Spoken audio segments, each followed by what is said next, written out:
Hello friends, welcome to my channel. अगर आपने अभी तक चैनल को सब्सक्राइब नहीं किया है तो ये एक हम्बल रिक्वेस्ट है कि आप चैनल को सब्सक्राइब करें, क्योंकि जो भी वीडियोस और कंटेंट मैं बनाता हूँ उसके पीछे बहुत ही ज़्यादा मेहनत और रिसर्च जाता है। तो आप इनकरेज कर सकते हैं मुझे ऐसी इन्फॉर्मेटिव और एजुकेशनल वीडियो बनाने के लिए चैनल को सब्सक्राइब करके। आज श्रीलंका अपने इंडिपेंडेंस के बाद एक वर्स्ट इकोनॉमिक क्राइसिस से गुजर रहा है। पता नहीं कि श्रीलंका इस इकोनॉमिक क्राइसिस से बाहर निकल पाएगा या नहीं, लेकिन इस वीडियो में हम ये समझेंगे कि आज श्रीलंका की ऐसी हालत क्यों है, तो कौन से फैक्टर्स है जिसके कारण श्रीलंका को आज एक वर्स्ट इकोनॉमिक क्राइसिस से गुजरना पड़ रहा है। वहाँ के लोगों को फूड्स के लिए लाइन लगना पड़ रहा है, अपनी गाड़ियों में पेट्रोल भराने के लिए लाइन लगना पड़ रहा है, और वहाँ के लोग हताश और परेशान होकर के प्रेसिडेंट हाउस के सामने जा करके उन्हें प्रोटेस्ट करना पड़ रहा है। आखिर ये सारी सिचुएशंस श्रीलंका में अराइज कैसे हुई, ये जानेंगे हम इस वीडियो में।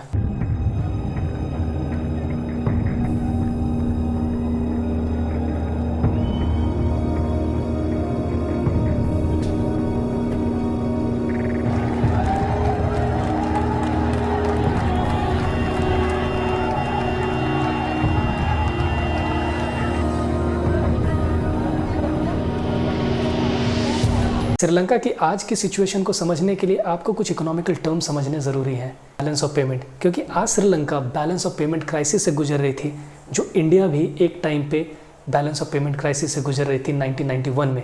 और इंडिया को भी अपनी इकोनॉमिक क्राइसिस से निकलने के लिए कुछ रिफॉर्म्स करने पड़े थे, जिसे आप LPG रिफॉर्म्स के नाम से जानते हैं।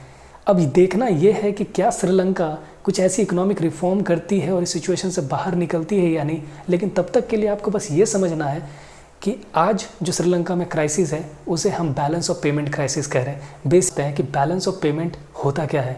बैलेंस ऑफ पेमेंट एक अकाउंट स्टेटमेंट है जो ये दर्शाता है कि एक कंट्री से उसकी डोमेस्टिक करेंसी कितनी बाहर जा रही है और फॉरेन करेंसी कितनी अंदर आ रही है।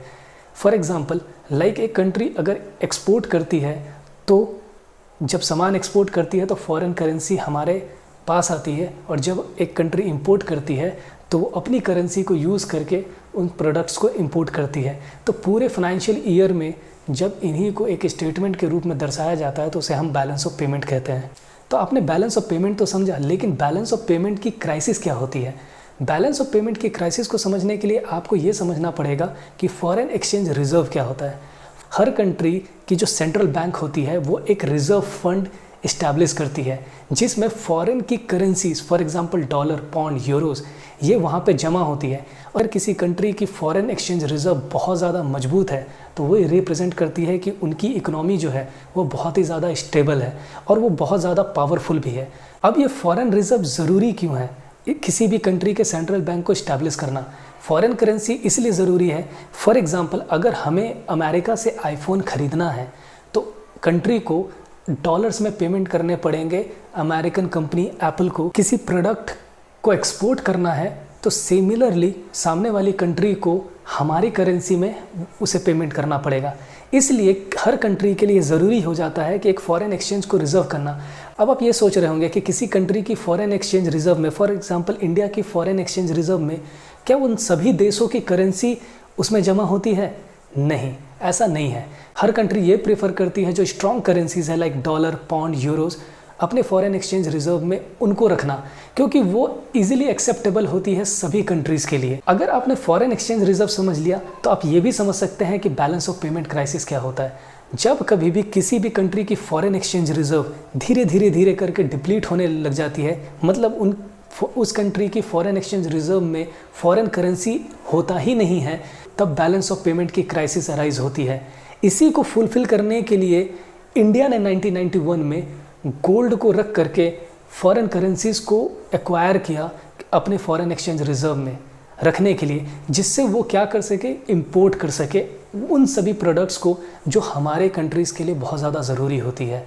आज श्रीलंका भी वही प्रॉब्लम से गुजर रही है। फॉर एग्जांपल, लोग रास्ते पे फूड के लिए लाइन लगा रहे हैं। क्यों? क्योंकि फूड की अवेलेबिलिटी जो है वो कम हो चुकी है। रीज़न, अगर फॉरेन एक्सचेंज रिजर्व श्रीलंका का डिप्लीट हो चुका है तो उनके पास इतना पैसा नहीं है कि वो बाहर के कंट्री से फूड को इंपोर्ट कर सके। और अगर जब बाहर के कंट्री से फूड इंपोर्ट नहीं होगी तो डेफिनेट सी बात है कि डिमांड बहुत ज़्यादा होगा फूड का, बट सप्लाई नहीं होगी। और ऐसी सिचुएशन में लोगों को लाइन लगाना पड़ेगा। जो भी प्रोडक्ट अवेलेबल है लिमिटेड क्वांटिटी में उसको प्रोक्योर करने के लिए। जो आज आप श्रीलंका में पिछले 10 दिनों से देख रहे हैं कि लोग लाइन लगा करके फूड, फ्यूल्स, इन सभी चीज़ों को प्रोक्योर करने की कोशिश कर रहे हैं। तो अब ये समझते हैं कि आज श्रीलंका में बैलेंस ऑफ पेमेंट की क्राइसिस हुई क्यों। बेसिकली ये रातों रात ऐसा नहीं हुआ, इसके पीछे एक लंबा चेन ऑफ इवेंट्स है। उन चेन ऑफ इवेंट्स को डिस्कस करने से पहले आपको ये समझना पड़ेगा कि वो रूट फैक्टर क्या था जिसकी वजह से आज श्रीलंका की ये हालत हो गई। अगर हम रूट कॉज को पकड़े कि श्रीलंका की इकोनॉमिक सिचुएशन ऐसी इसलिए है, वो है सिविल वॉर ऑफ श्रीलंका, जो स्टार्ट हुई थी 1983 में और एंड हुई 2009 में जा करके। 26 सालों के इंटरनल वॉर के कारण इकोनॉमिक सिचुएशन थी वो ऑलरेडी बहुत ज़्यादा ख़राब थी, और जब ये 2009 में वॉर एंड हुई तो कंट्री अपने वापस ट्रैक पे आने लगी और इकोनॉमिक रिवाइवल शुरू हुआ। फॉर एग्जांपल 2009 से लेकर के 2012 तक की जो जीडीपी ग्रोथ रेट थी श्रीलंका की वो 8 to 9% थी, जो अपने आप में एक बहुत अच्छी जीडीपी ग्रोथ रेट है। लेकिन ये जीडीपी ग्रोथ रेट का जो मोमेंटम था वो हर समय के लिए वैसा नहीं था। आफ्टर 2012-2013 आते आते ये जीडीपी ग्रोथ रेट धीरे धीरे डिक्लाइन होने लग गई और जीडीपी ग्रोथ रेट 2014 तक आते आते 4% के आसपास हो गई। तो आपको ये भी समझना है कि 2013 के बाद ऐसा क्या हुआ कि GDP growth rate continuously downward की ओर जाने लगी। इसके बेसिकली 2 रीज़न है। 2009 में जब सिविल वॉर एंड हुआ तो वहाँ के प्रेसिडेंट महिंदा राजपक्षे ने अपनी कंट्री की इंफ्रास्ट्रक्चर को बूस्ट अप करने के लिए $2.6 बिलियन का लोन लिया इंटरनेशनल मॉनेटरी फंड से। दूसरा रीज़न है 2008 का ग्लोबल फाइनेंशियल क्राइसिस। 2008 की ग्लोबल फाइनेंशियल क्राइसिस से श्रीलंका पे क्या इम्पैक्ट पड़ा, इसको समझने के लिए आपको ये समझना पड़ेगा कि एक्चुअली श्रीलंका एक्सपोर्ट क्या करती थी और इंपोर्ट क्या करती थी। श्रीलंका एक्सपोर्ट करती थी चाय, रबर और कपड़े, और इंपोर्ट बास्केट में श्रीलंका की थी एसेंशियल कमोडिटीज़ लाइक फूड। 2008 की ग्लोबल फाइनेंशियल क्राइसिस के बाद पूरे इंटरनेशनल मार्केट में कमोडिटीज़ की प्राइस धीरे धीरे घट सी गई, जिसके कारण श्रीलंका का एक्सपोर्ट कम सा हो गया। एक्सपोर्ट कम होने के कारण श्रीलंका के फॉरेन एक्सचेंज रिजर्व में फॉरेन करेंसी का इनफ्लो कम हो गया, बट इंपोर्ट हमेशा की तरह ज़्यादा था क्योंकि पॉपुलेशन इंक्रीज़ हो रही थी तो फूड की रिक्वायरमेंट भी इंक्रीज़ हो रही थी, जिसके कारण जो फॉरेन एक्सचेंज रिजर्व था वो धीरे धीरे डिप्लीट हो गया, कम सा हो गया। ऑलरेडी इन 2 रीजन्स से श्रीलंका की इकोनॉमिक हालत ख़राब थी और इसे एक्सेलरेट कर दिया गया 2016 में जब यूनाइटेड नेशनल पार्टी ने $1.5 बिलियन का और लोन ले लिया इंटरनेशनल मॉनेटरी फंड से। अब IMF कभी भी लोन देती है तो कुछ कंडीशंस लगाती है कि वो पे बैक कर सके। जैसे इंडिया में भी कंडीशंस लगाई गई थी कि हम आपको लोन ज़रूर देंगे आपको BAP क्राइसिस से निकलने के लिए, लेकिन कुछ शर्त है कि आपको अपने कंट्री को इकोनॉमिक रिफॉर्म करना पड़ेगा। सिमिलरली श्रीलंका में भी यही कंडीशन लगाई गई थी कि आपको टैक्स रिफॉर्म्स करने पड़ेंगे, फिजिकल डेफिसिट को 3.5% से भी कम करना पड़ेगा जो 5% उस समय थी, और आपकी अपनी कंट्री को कि सारी कंडीशंस को इस तरीके से ओपन करना पड़ेगा कि फॉरेन इन्वेस्टमेंट आपके कंट्रीज़ में आ सके। अगर फॉरेन इन्वेस्टमेंट आएगा दैट मीन्स फॉरेन करेंसीज आएगी और फॉरेन एक्सचेंज रिजर्व वापस आपका भरेगा। बट 2019 तक आते आते श्रीलंका ने इन सभी कंडीशंस को फुलफिल नहीं कर पाया because of the political scenario इन श्रीलंका, और 2019 में जीडीपी ग्रोथ रेट जो पहले 4% के आसपास थी वो घट के 2.8% के आसपास हो गई। जो गवर्नमेंट की डेब्ट थी 78.6% ऑफ द जीडीपी वो 2019 तक बढ़ करके 86.8% हो गई of the GDP. In 3 important chain of events के बाद 3 और इम्पॉर्टेंट ऐसे इवेंट्स हुए जिसने श्रीलंका की स्थिति को आज इस मुकाम पर ला के खड़ा कर दिया। वो था 2019 का Easter bomb blast in Colombo. Colombo में जो चर्च पे ब्लास्ट हुए उसके बाद टूरिज़्म इंडस्ट्री पूरी तरह से श्रीलंका की बर्बाद सी हो गई, और टूरिज़्म इंडस्ट्री का फॉरेन एक्सचेंज रिजर्व में बहुत बड़ा योगदान था और वो भी पूरी तरह से ख़त्म हो गया।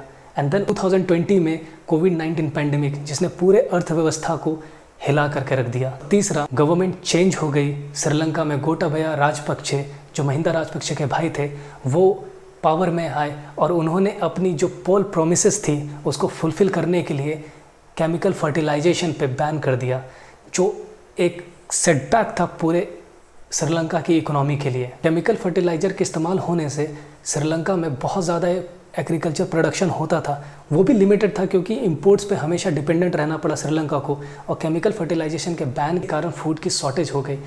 डिमांड बहुत ज़्यादा है, फूड की सप्लाई नहीं है क्योंकि इंपोर्ट नहीं हो रहा है, और हमारे खुद के देश में फूड का प्रोडक्शन कम हो गया because of the organic farming laws, और इन्फ्लेशन बढ़ करके 17.5% हो गया। आज लोगों के पास पैसा इतना है लेकिन वो फिर भी प्रोडक्ट को खरीद नहीं पा रहे क्योंकि शॉर्टेज है मार्केट में, और अगर मिल भी रही है तो वो इतने हाई प्राइसेस में कि हर लोग श्रीलंका के उसे अफोर्ड नहीं कर सकते। इस सभी चीज़ों के कारण आज श्रीलंका एक वर्स्ट इकोनॉमिक क्राइसिस से गुजर रही है और वहाँ के लोग सड़कों पे है। अगर आपको ये वीडियो इन्फॉर्मेटिव लगा है तो आप चैनल को सब्सक्राइब करें, इस वीडियो को ज़्यादा से ज़्यादा शेयर करें।